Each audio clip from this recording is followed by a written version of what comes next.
السلام علیکم۔ آج کل کے دور میں والدین بچوں کے موبائل کو زیادہ استعمال کرنے کی وجہ سے بہت پریشان نظر آ رہے ہیں۔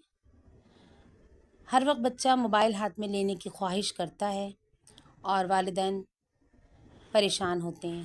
تو اس سلسلے میں نے قصص الانبیاء بچوں کے لیے انبیاء علیہ السلام کی کہانیوں کا سلسلہ شروع کیا ہے، جس کی وجہ سے بچوں کی اردو بھی اچھی ہو جائے گی اور انہیں اپنے انبیاء کے بارے میں معلومات حاصل ہوگی۔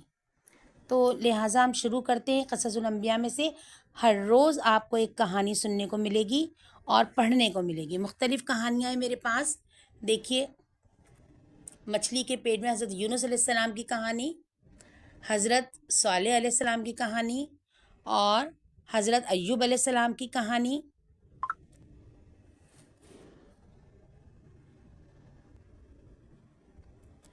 حضرت آدم علیہ السلام کی کہانی اور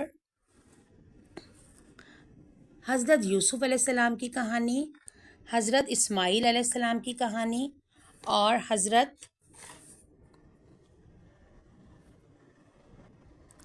زکریا علیہ السلام کی کہانی، اور یہ جو ہے حضرت یعقوب علیہ السلام کی کہانی۔ اسی طرح مختلف کہانیاں، فرعون کا انجام، حضرت موسیٰ علیہ السلام کی کہانی بچوں کو سنائی جائے گی، اور بیٹے کی خواہش میں ہے حضرت یحییٰ علیہ السلام کی کہانی، اور ہمارے پاس اللہ کے نیک بندے جو قصص الانبیاء میں موجود ہیں، جنہیں اصحاب کہف کہا جاتا ہے، اس کی بھی کہانی ہم آپ کو سنائیں گے۔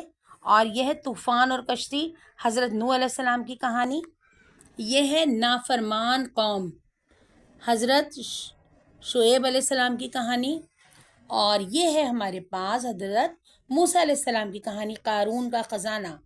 یہ ہے بدترین قحط، حضرت ہود علیہ السلام کی کہانی۔ یہ نبی آخر الزماں صلی اللہ علیہ وآلہ وسلم کا قصہ، ان کے بارے میں معلومات میں بچوں کو دوں گی جو بہت شوق و ذوق سے سنیں گے۔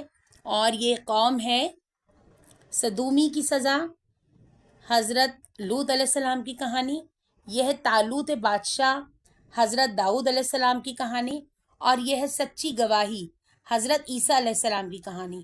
تو قصص الانبیاء کا یہ سلسلہ شروع رہے گا انشاءاللہ۔ روزانہ بچوں کو ایک کہانی سننے کو ملے گی اور دیکھنے کو ملے گی، اور انشاءاللہ بچے اس سے ضرور مستفید ہوں گے، فائدہ اٹھائیں گے۔